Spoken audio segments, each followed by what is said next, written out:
की आज्ञा भक्तामर स्तोत्र का चौथा गाथा का संपुट करने की आज्ञा मांगते हैं। चौथा गाथा निकाले सभी। भक्तामर प्रणत मौलि मणि प्रभाना मुद्योतकं दलित पापतमो वितानम सम्यक प्रणम्य जिनपाद युगम युगादा वालंबनं भव जले पततां जनानां यः संस्तुतः सकल वाङ्मय तत्त्वबोधात् उद्भूत बुद्धिपटुभिः सुरलोकनाथैः स्तोत्रैर्जगत्त्रितय चित्तहरैरुदारैः स्तोष्ये किलाहमपि तं प्रथमं जिनेन्द्रं वक्तुं गुणान् गुणसमुद्रशशाङ्ककान्तान् कस्ते क्षमः सुरगुरुप्रतिमोऽपि बुद्ध्या कल्पान्तकालपवनोद्धतनक्रचक्रं को वा तरीतुमलमम्बुनिधिं भुजाभ्यां वक्तुं गुणान् गुणसमुद्रशशाङ्ककान्तान् कस्ते क्षमः सुरगुरुप्रतिमोऽपि बुद्ध्या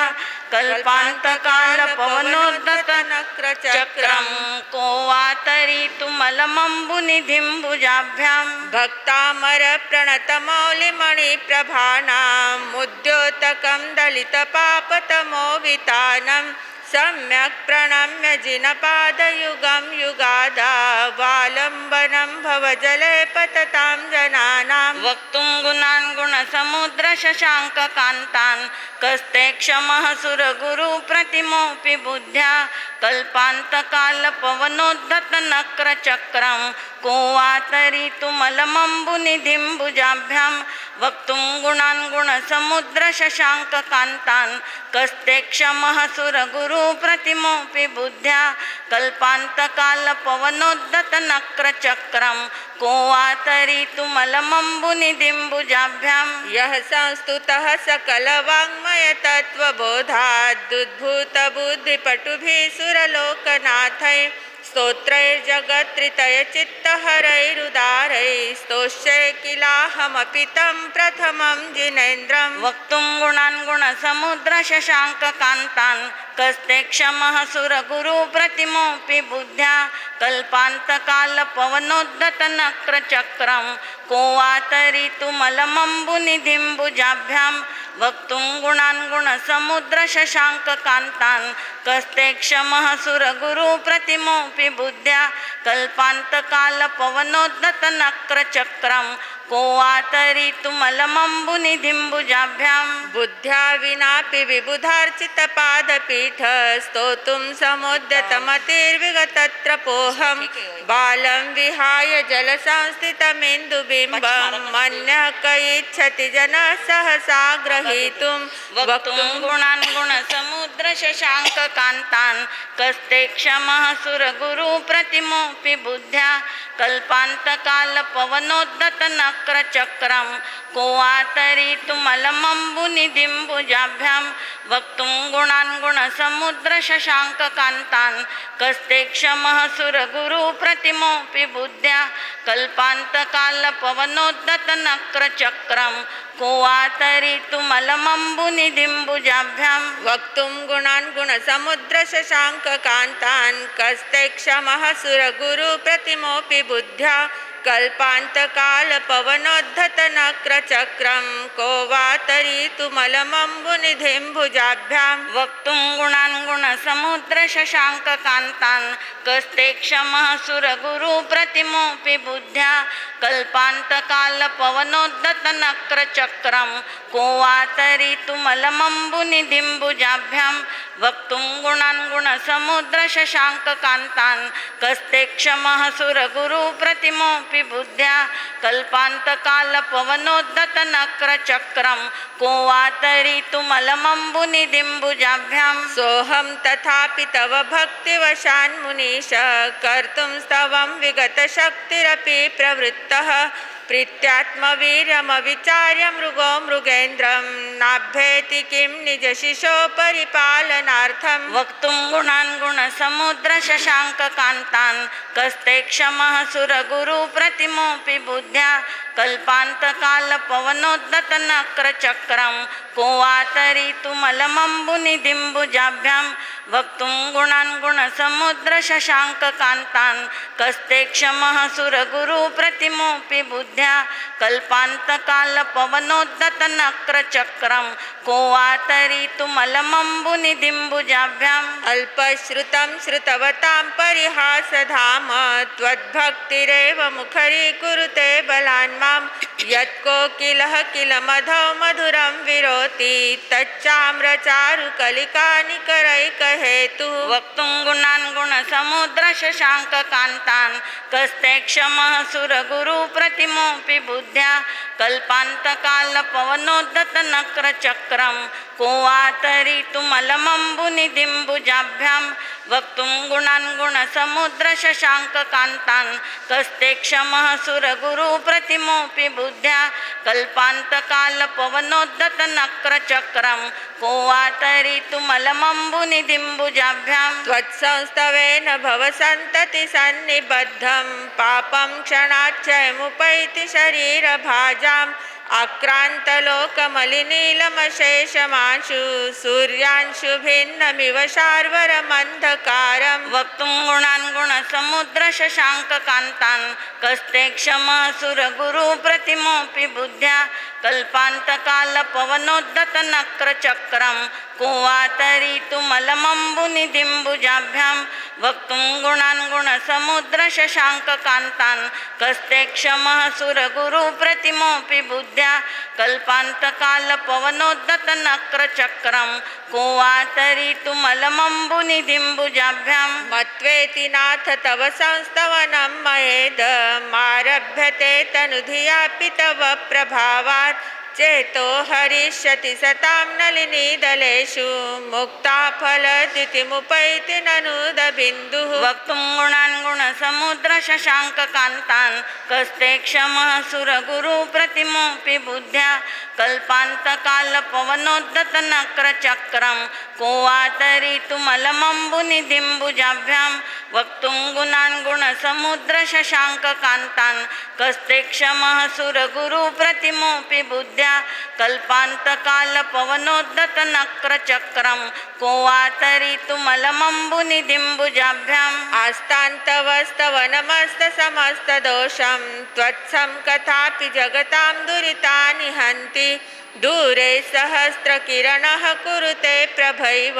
पद्माकरेषु जलजानि विकाशभाञ्जि वक्तुं गुणान् गुणसमुद्रशशाङ्ककान्तान् कस्ते क्षमः सुरगुरुप्रतिमोऽपि बुद्ध्या कल्पान्तकालपवनोद्धतनक्रचक्रं को वा तरितुमलमम्बुनिधिम्बुजाभ्यां वक्तुं गुणान् गुणसमुद्रशशाङ्ककान्तान् कस्ते क्षमः सुरगुरुप्रतिमोऽपि बुद्ध्या कल्पान्तकालपवनोद्धतनक्रचक्रं को वा तरितुमलमम्बुनिधिम्बुजाभ्यां नात्यद्भुतं भुवनभूषणभूतनाथ भूतैर्गुणैर्भुवि भवन्तमभीष्टुवन्तः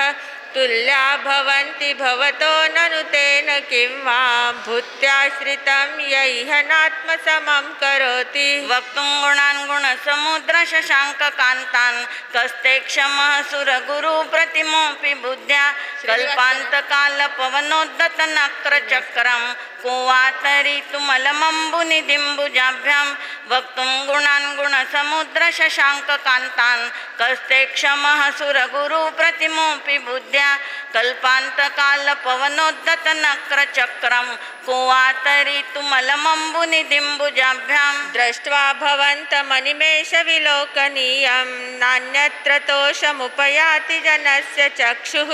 पीत्वा पयः शशिकरद्युतिदुग्धसिन्धो क्षारं जलं जलनिधेरशितुं क इच्छेत् वक्तुं गुणान् गुणसमुद्रशशाङ्ककान्तान् कस्ते क्षमः सुरगुरुप्रतिमोऽपि बुद्ध्या कल्पान्तकालपवनोद्धतनक्रचक्रं को वा तरितुमलमम्बुनिदिम्बुजाभ्यां वक्तुं गुणान् गुणसमुद्रशशाङ्ककान्तान् कस्ते क्षमः सुरगुरुप्रतिमोऽपि बुद्ध्या कल्पान्तकालपवनोद्धतनक्रचक्रं को वा तरितुमलमम्बुनिदिम्बुजाभ्यां यैशान्तरागरुचिभिः परमाणुभिस्त्वं निर्मापितस्त्रिभुवनैकललामभूत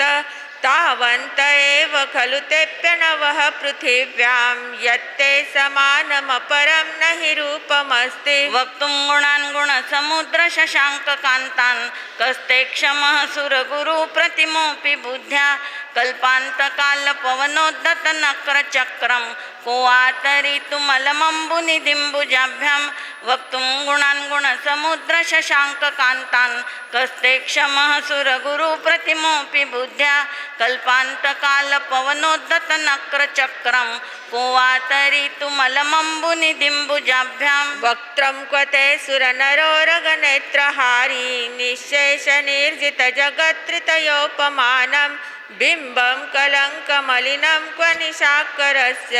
यद्वासरे भवति पाण्डुपलाशकल्पं वक्तुं गुणान् गुणसमुद्रशशाङ्ककान्तान् कस्ते क्षमः सुरगुरुप्रतिमोऽपि बुद्ध्या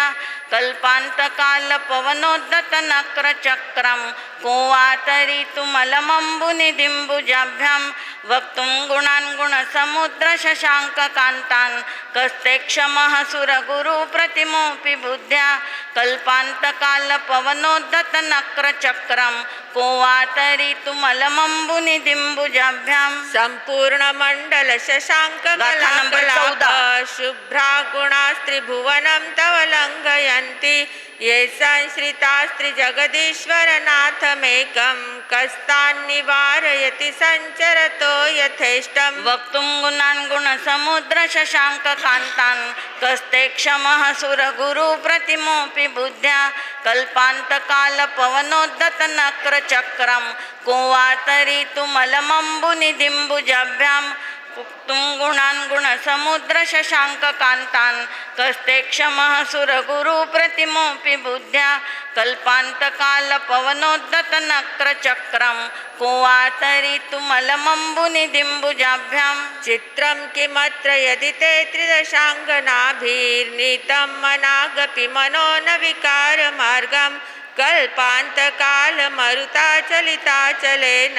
किं मन्दराद्रिशिखरं चलितं कदाचित् वक्तुं गुणान् गुणसमुद्रशशाङ्ककान्तान् कस्ते क्षमः सुरगुरुप्रतिमोऽपि बुद्ध्या कल्पान्तकालपवनोद्धतनक्रचक्रं को वा तरितुमलमम्बुनिदिम्बुजाभ्यां वक्तुं गुणान् गुणसमुद्रशशाङ्ककान्तान् कस्ते क्षमः सुरगुरुप्रतिमोऽपि बुद्ध्या कल्पान्तकालपवनोद्धतनक्रचक्रं को वा तरितुमलमम्बुनिदिम्बुजाभ्यां निर्धूमवर्तिरपवर्जिततैलपूरः कृत्स्नं जगत्त्रयमिदं प्रकटीकरोषि गम्यो न जातु मरुतां चलिताचलानां दीपोपरस्त्वमसि नाथ जगत्प्रकाशः वक्तुं गुणान् गुणसमुद्रशशाङ्ककान्तान् कस्ते क्षमः सुरगुरुप्रतिमोऽपि बुद्ध्या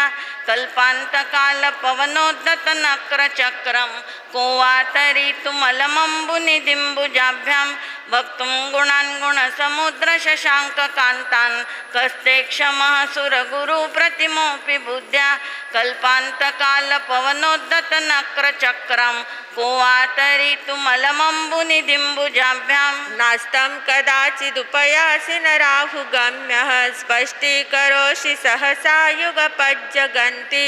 नाम्भोधरोदरनिरुद्धमहाप्रभावः सूर्यातिशायि महिमासि मुनीन्द्रलोके वक्तुं गुणान् गुणसमुद्रशशाङ्ककान्तान् कस्ते क्षमः सुरगुरुप्रतिमोऽपि बुद्ध्या कल्पान्तकालपवनोद्धतनक्रचक्रं को वा तरितुमलमम्बुनिदिम्बुजाभ्यां वक्तुं गुणान् गुणसमुद्रशशाङ्ककान्तान् कस्ते क्षमः सुरगुरुप्रतिमोऽपि बुद्ध्या कल्पान्तकालपवनोद्धतनक्रचक्रं को वा तरितुमलमम्बुनिदिम्बुजाभ्यां नित्योदयं दलितमोहमहान्धकारं गम्यं न राहुवदनस्य न वारिदानां विभ्राजते तव मुखाब्जमनल्पकान्ति विद्योतयज्जगदपूर्वशशाङ्कबिम्बम् वक्तुं गुणान् गुणसमुद्रशशाङ्ककान्तान् कस्ते क्षमः सुरगुरुप्रतिमोऽपि बुद्ध्या कल्पान्तकालपवनोद्धतनक्रचक्रं को वा तरीतुमलमम्बुनिधिम्बुजाभ्यां वक्तुं गुणान् गुणसमुद्रशशाङ्ककान्तान् कस्ते क्षमः सुरगुरुप्रतिमोऽपि बुद्ध्या कल्पान्तकालपवनोद्धतनक्रचक्रं को वा तरीतुमलमम्बुनिधिम्बुजाभ्यां किं शर्वरीषु शशिनान्हि विवस्वता वा युष्मन्मुखेन्दुदलितेषु तमस्सु नाथ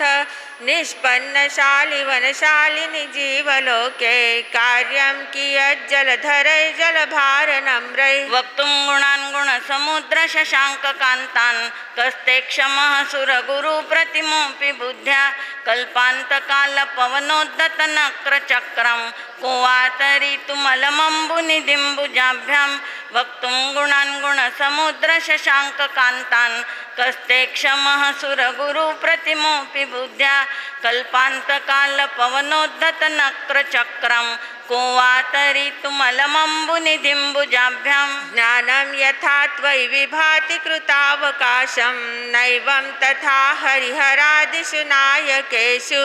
तेजस्फुरन्मनिषु याति यथा महत्त्वं नैवं तु काचशकले किरणाकुलेऽपि वक्तुं गुणान् गुणसमुद्रशशाङ्ककान्तान् कस्ते क्षमः सुरगुरुप्रतिमोऽपि बुद्ध्या कल्पान्तकालपवनोद्धतनक्रचक्रं को वा तरीतुमलमम्बुनिधिम्बुजाभ्यां वक्तुं गुणान् गुणसमुद्रशशाङ्ककान्तान् कस्ते क्षमः सुरगुरुप्रतिमोऽपि बुद्ध्या कल्पान्तकालपवनोद्धतनक्रचक्रं को वा तरीतुमलमम्बुनिधिम्बुजाभ्यां मन्ये वरं हरिहरादय एव द्रष्टा द्रष्टेषु येषु हृदयं त्वयि तोषमेति किं वीक्षितेन भवता भुवि येन नान्यः कश्चिन्मनोहरति नाथ भवान्तरेऽपि वक्तुं गुणान् गुणसमुद्रशशाङ्ककान्तान् कस्ते क्षमः सुरगुरुप्रतिमोऽपि बुद्ध्या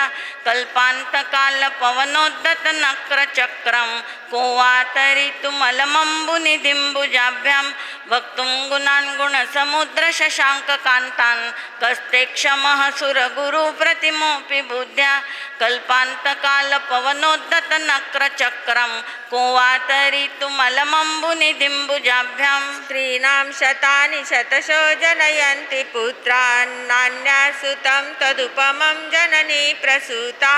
सर्वादिशो दधति भानि सहस्ररश्मिं प्राच्येव दिग्जनयति स्फुरदंशुजालं वक्तुं गुणान् गुणसमुद्रशशाङ्ककान्तान् कस्ते क्षमः सुरगुरुप्रतिमोऽपि बुद्ध्या कल्पान्तकालपवनोद्धतनक्रचक्रं को वा तरीतुमलमम्बुनिधिम्बुजाभ्यां वक्तुं गुणान् गुणसमुद्रशशाङ्ककान्तान् कस्ते क्षमः सुरगुरुप्रतिमोऽपि बुद्ध्या कल्पान्तकालपवनोद्धतनक्रचक्रं को वा तरीतुमलमम्बुनिधिम्बुजाभ्यां त्वामामनन्ति मुनयः परमं पुमांसमादित्यवर्णममलं तमसः पुरस्तात् त्वामेव सम्यगुपलभ्य जयन्ति मृत्युं नान्यः शिव शिवपदस्य मुनीन्द्रपन्था वक्तुं गुणान् गुणसमुद्रशशाङ्ककान्तान् कस्ते क्षमः सुरगुरुप्रतिमोऽपि बुद्ध्या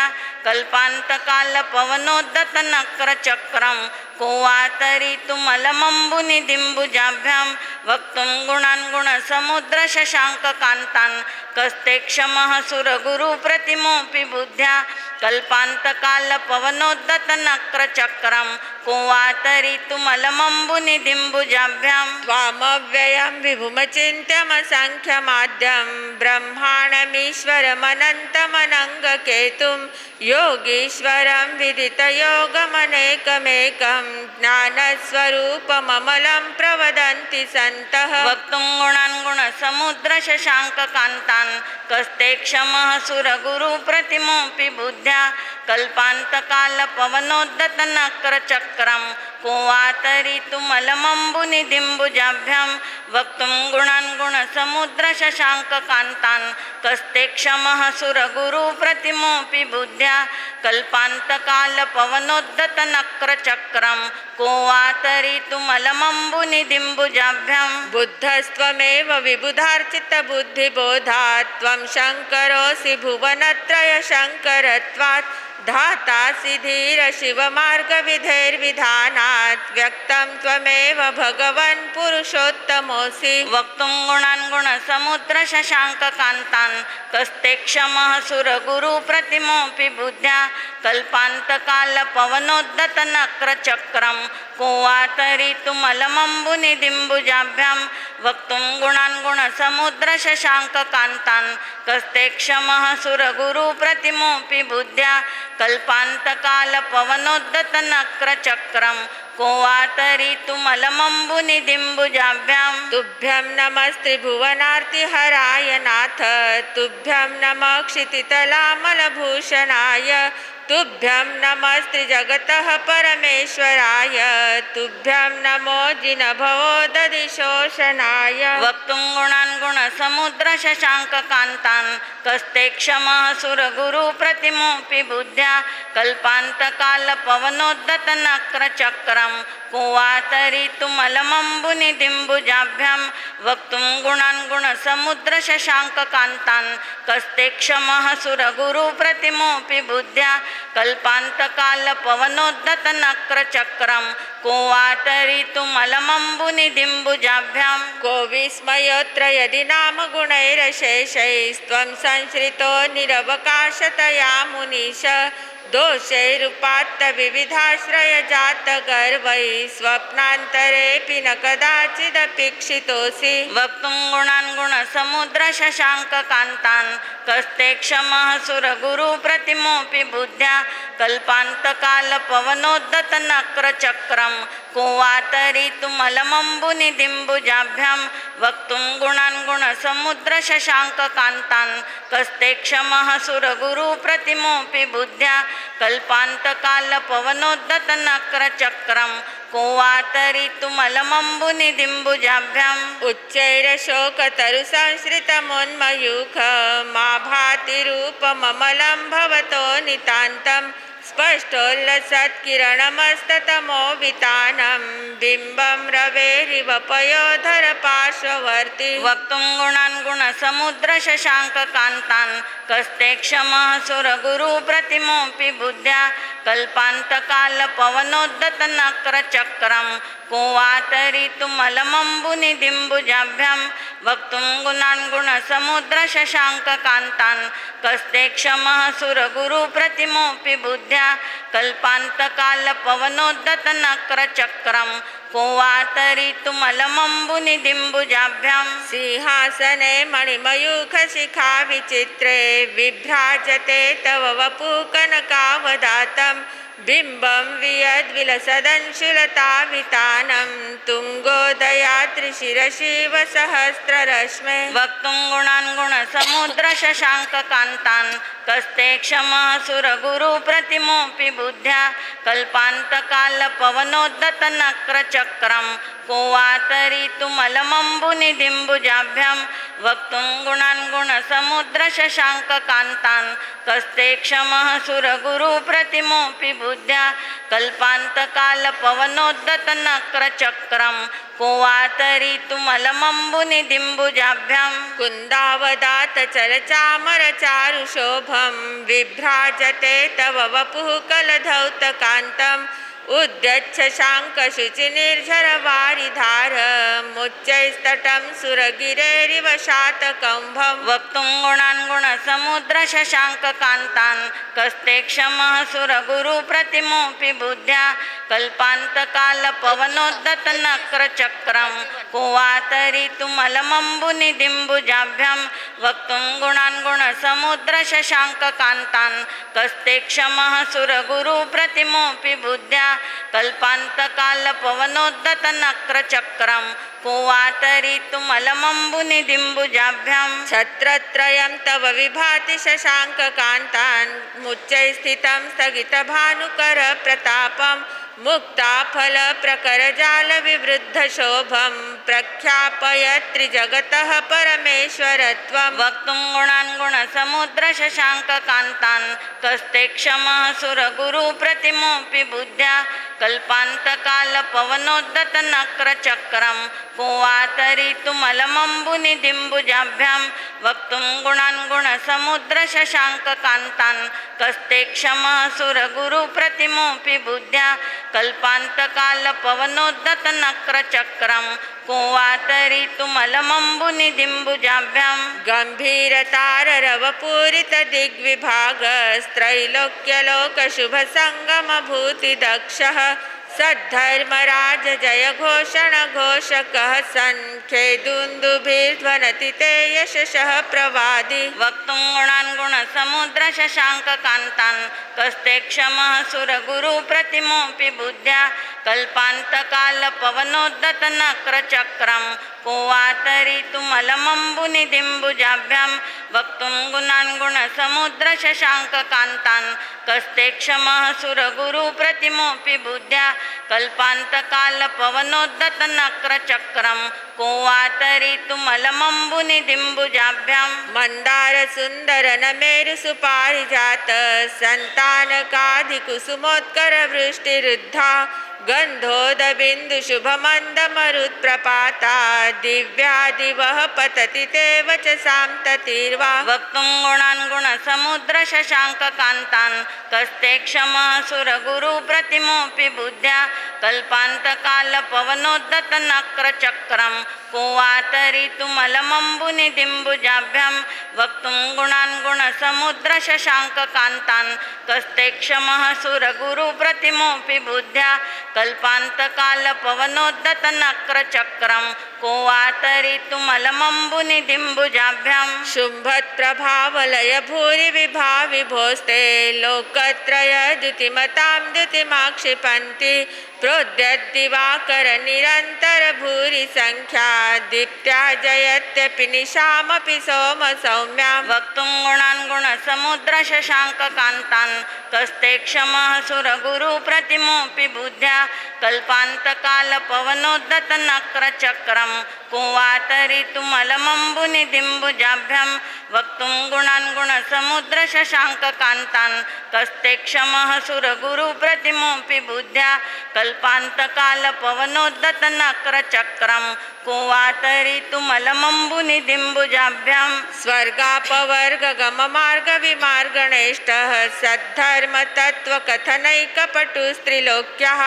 दिव्यर्ध्वनिर्भवति ते विशदार्थसर्वभाषा स्वभावपरिणामगुणैर्प्रयोज्यः वक्तुं गुणान् गुणसमुद्रशशाङ्ककान्तान् कस्ते क्षमः सुरगुरुप्रतिमोऽपि बुद्ध्या कल्पान्तकालपवनोद्धतनक्रचक्रं को वा तरितुमलमम्बुनिधिम्बुजाभ्यां वक्तुं गुणान् गुणसमुद्रशशाङ्ककान्तान् कस्ते क्षमः सुरगुरुप्रतिमोऽपि बुद्ध्या कल्पान्तकालपवनोद्धतनक्रचक्रं को वा तरितुमलमम्बुनिधिम्बुजाभ्यां उन्निद्रहे मनवपङ्कजपुञ्जकान्ति पर्युल्लसन्नखमयूखशिखाभिरामौ पादौ पदानि तव यत्र जिनेन्द्रदत्तः पद्मानि तत्र विबुधा परिकल्पयन्ति वक्तुं गुणान् गुणसमुद्रशशाङ्ककान्तान् कस्ते क्षमः सुरगुरुप्रतिमोऽपि बुद्ध्या कल्पान्तकालपवनोद्धतनक्रचक्रं को वा तरितुमलमम्बुनिधिम्बुजाभ्यां वक्तुं गुणान् गुणसमुद्रशशाङ्ककान्तान् कस्ते क्षमः सुरगुरुप्रतिमोऽपि बुद्ध्या कल्पान्तकालपवनोद्धतनक्रचक्रं को वा तरितुमलमम्बुनिधिम्बुजाभ्याम् इत्थं यथा तव विभूतिरभुज्जिनेन्द्र धर्मोपदेशनविधो न तथा परस्य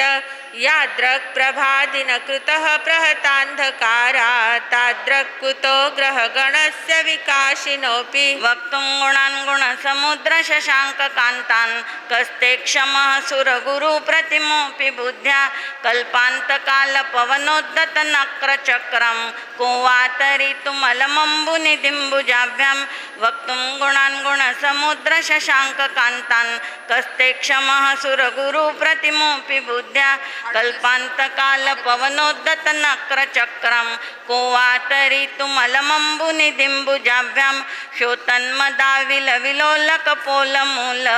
मत्तभ्रमद्भ्रमरनादविरुद्धकोपम् ऐरावताभमिवमुद्धतमापतन्तं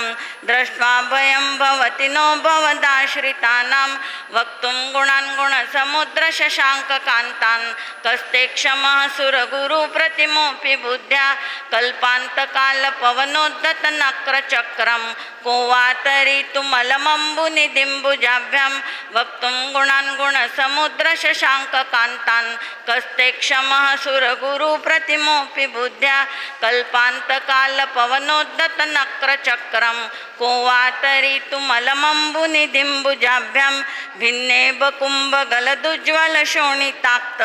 मुक्ताफलप्रकरभूषितभूमिभागः बद्धः क्रमः क्रमगतं हरिणादिपोऽपि नाक्रामति क्रमयुगाचलसंसृतं ते वक्तुं गुणान् गुणसमुद्रशशाङ्ककान्तान् कस्ते क्षमः सुरगुरुप्रतिमोऽपि बुद्ध्या कल्पान्तकालपवनोद्धतनक्रचक्रं को वा तरितुमलमम्बुनिधिम्बुजाभ्यां वक्तुं गुणान् गुणसमुद्रशशाङ्ककान्तान् कस्ते क्षमः सुरगुरुप्रतिमोऽपि बुद्ध्या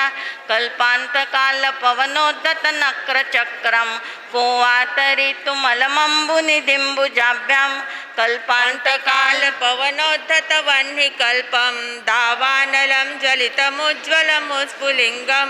विश्वं जिगत्सुमिव सन्मुखमापतन्तं त्वन्नामकीर्तनजलं शमयत्यशेषं वक्तुं गुणान् गुणसमुद्रशशाङ्ककान्तान् कस्ते क्षमः सुरगुरुप्रतिमोऽपि बुद्ध्या कल्पान्तकालपवनोद्धतनक्रचक्रं को वा तरितुमलमम्बुनिधिम्बुजाभ्यां वक्तुं गुणान् गुणसमुद्रशशाङ्ककान्तान् कस्ते क्षमः सुरगुरुप्रतिमोऽपि बुद्ध्या कल्पान्तकालपवनोद्धतनक्रचक्रं को वा तरितुमलमम्बुनिधिम्बुजाभ्यां रक्ते क्षणं गाथा नंबर 41 क्रोधोद्धतं पणिनमुत्पणमापतन्तम् आक्रामति क्रमयुगेन निरस्तशङ्कस्त्वन्नामनागदमनिर्हृदयस्य पुंसः वक्तुं गुणान् गुणसमुद्रशशाङ्ककान्तान् कस्ते क्षमः सुरगुरुप्रतिमोऽपि बुद्ध्या कल्पान्तकालपवनोद्धतनक्रचक्रं को वा तरितुमलमम्बुनिधिम्बुजाभ्यां वक्तुं गुणान् गुणसमुद्रशशाङ्ककान्तान् कस्ते क्षमः सुरगुरुप्रतिमोऽपि बुद्ध्या कल्पान्तकालपवनोद्धतनक्रचक्रं को वा तरितुमलमम्बुनिधिम्बुजाभ्यां वल्गत्तुरङ्गगजगर्जितभीमनाद माजौ बलं बलवतामपि भूपतीनाम् उद्यद्दिवाकरमयूखशिखापविद्धं त्वत्कीर्तनात्तमैवाशुभिदामुपैति वक्तुं गुणान् गुणसमुद्रशशाङ्ककान्तान् कस्ते क्षमः सुरगुरुप्रतिमोऽपि बुद्ध्या कल्पान्तकालपवनोद्धतनक्रचक्रं को वा तरितुमलमम्बुनिधिम्बुजाभ्यां वक्तुं गुणान् गुणसमुद्रशशाङ्ककान्तान् कस्ते क्षमः सुरगुरुप्रतिमोऽपि बुद्ध्या कल्पान्तकालपवनोद्धतनक्रचक्रं को वा तरितुमलमम्बुनिधिम्बुजाभ्यां कुन्ताग्रभिन्नगजशोणितवारिवाह वेगावतारतरणातुरयोध भीमे युद्धे जयं विजितदुर्जय जयपक्षास्त्वत्पादपङ्कजवनाश्रयिणो लभन्ते वक्तुं गुणान् गुणसमुद्रशशाङ्ककान्तान् कस्ते क्षमः सुरगुरुप्रतिमोऽपि बुद्ध्या कल्पान्तकालपवनोद्धतनक्रचक्रं को वा तरितुमलमम्बुनिधिम्बुजाभ्यां वक्तुं गुणान् गुणसमुद्रशशाङ्ककान्तान् कस्ते क्षमः सुरगुरुप्रतिमोऽपि बुद्ध्या कल्पान्तकालपवनोद्धतनक्रचक्रं को वा तरितुमलमम्बुनिधिम्बुजाभ्यां अम्भोनिधोक्षुभितभीषणनक्रचक्र पाठीनपीठभयदोल्बनवाडवाग्नौ रङ्गतरङ्गशिखरस्थितयानपात्रास्त्रासं विहाय भवतः स्मरणाद् व्रजन्ति वक्तुं गुणान् गुणसमुद्रशशाङ्ककान्तान् कस्ते क्षमः सुरगुरुप्रतिमोऽपि बुद्ध्या कल्पान्तकालपवनोद्धतनक्रचक्रं को वा तरितुमलमम्बुनिधिम्बुजाभ्यां वक्तुं गुणान् गुणसमुद्रशशाङ्ककान्तान् कस्ते क्षमः सुरगुरुप्रतिमोऽपि बुद्ध्या कल्पान्तकालपवनोद्धतनक्रचक्रं को वा तरितुमलमम्बुनिधिम्बुजाभ्याम् उद्भूतभीषणजलोदरभारभुग्नः शोच्चां दशामुपगताश्च्युतजीविताशः त्वत्पादपङ्कजरजो मृतदिग्धदेहा मर्त्या भवन्ति मकरध्वजतुल्यरूपाः वक्तुं गुणान् गुणसमुद्रशशाङ्ककान्तान् कस्ते क्षमः सुरगुरुप्रतिमोऽपि बुद्ध्या कल्पान्तकालपवनोद्धतनक्रचक्रं को वा तरितुमलमम्बुनिधिम्बुजाभ्यां वक्तुं गुणान् गुणसमुद्रशशाङ्ककान्तान् कस्ते क्षमः सुरगुरुप्रतिमोऽपि बुद्ध्या कल्पान्तकालपवनोद्धतनक्रचक्रं को वा तरितुमलमम्बुनिधिम्बुजाभ्याम् आपादकण्ठमरुशृङ्खलवेष्टिताङ्गा गाढं बृहन्निगडकोटिनिघृष्टजङ्गः त्वन्नाममन्त्रमनिशं मनुजा स्मरन्तः सद्यः स्वयं विगतबन्धभया भवन्ति वक्तुं गुणान् गुणसमुद्रशशाङ्ककान्तान् कस्ते क्षमः सुरगुरुप्रतिमोऽपि बुद्ध्या कल्पान्तकालपवनोद्धतनक्रचक्रं को वा तरितुमलमम्बुनिधिम्बुजाभ्यां वक्तुं गुणान् गुणसमुद्रशशाङ्ककान्तान् कस्ते क्षमः सुरगुरुप्रतिमोऽपि बुद्ध्या कल्पान्तकालपवनोद्धतनक्रचक्रं को वा तरितुमलमम्बुनिधिम्बुजाभ्याम् मत्तद्विपेन्द्रमृगराजदवानलाहि सङ्ग्रामवारिधिमहोदरबन्धनोत्थं तस्याशुनाशमुपयाति भयं भियेव यस्तावकं स्तवमिमं मतिमानधीते वक्तुं गुणान् गुणसमुद्रशशाङ्ककान्तान् कस्ते क्षमः सुरगुरुप्रतिमोऽपि बुद्ध्या कल्पान्तकालपवनोद्धतनक्रचक्रं को वा तरितुमलमम्बुनिधिम्बुजाभ्यां वक्तुं गुणान् गुणसमुद्रशशाङ्ककान्तान् कस्ते क्षमः सुरगुरुप्रतिमोऽपि बुद्ध्या कल्पान्तकालपवनोद्धतनक्रचक्रं को वा तरितुमलमम्बुनिधिम्बुजाभ्याम् स्तोत्रत्रयं सभी जोर से बोलेंगे भक्त्या मया रुचिरवर्णविचित्रपुष्पां धत्ते जनो यह्यकण्ठगतामजस्त्रं तं मानतुङ्गमवशात् समुपैति लक्ष्मी तं मानतुङ्गमवशात् समुपैति लक्ष्मी वक्तुं गुणान् गुणसमुद्रशशाङ्ककान्तान् कस्ते क्षमः सुरगुरुप्रतिमोऽपि बुद्ध्या कल्पान्तकालपवनोद्धतनक्रचक्रं को वा तरितुमलमम्बुनिधिम्बुजाभ्यां वक्तुं गुणान् गुणसमुद्रशशाङ्ककान्तान् कस्ते क्षमः सुरगुरुप्रतिमोऽपि बुद्ध्या कल्पान्तकालपवनोद्धतनक्रचक्रं को वा तरितुमलमम्बुनिधिम्बुजाभ्यां भक्तामरप्रणतमौलिमणिप्रभाणां मुद्योतकं दलितपापतमोवितानं सम्यक् प्रणम्य जिनपादयुगं युगादा वालम्बनं भवजले पततां जनानां यः संस्तुतः सकलवाङ्मयतत्त्वबोधा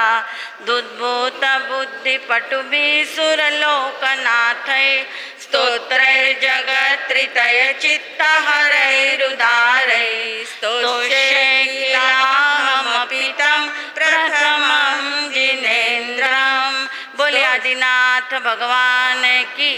श्रीमान तुंगाचार्य जी की।